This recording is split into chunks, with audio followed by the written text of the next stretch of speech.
Amici telespettatori di Strano Amore Siciliano, io sono Vito, sto sostituendo temporaneamente Alberto che ha avuto un impegno per questa rubrica di Cuori Solitari. È soltanto una piccola intervista, qua sono in compagnia del nostro amico Michele che, come fa Alberto, cerca, o almeno prova a cercare la sua anima gemella.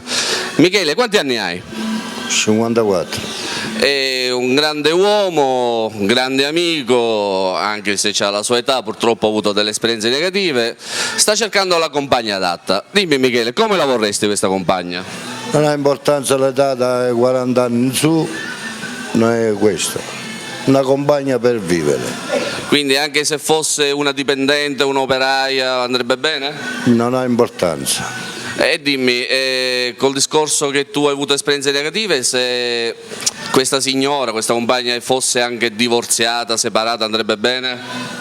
Pure bene. Dobbiamo dire, amici telespettatori, che io conosco Michele, che lui ha avuto le esperienze negative, ha dei figli grandi, quindi telespettatrici sappiate che ha dei figli, però lui vive da solo, vero Michele? Sì signore. Lui è un mercante di frutta, lavora dalla mattina alla sera, tant'è vero che è sempre qua vicino alla mia attività.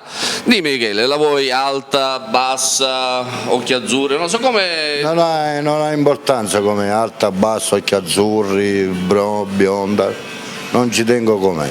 Allora, Michele non ha preferenze telespettatrici.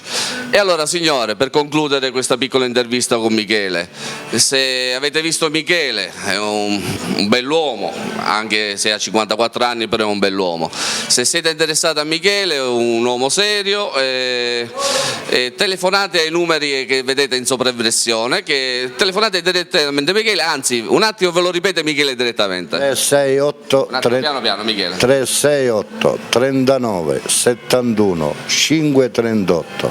Perfetto, questo è il suo numero di telefono, contattatelo e in bocca al lupo a tutti. Ciao da Strano Amore Siciliano.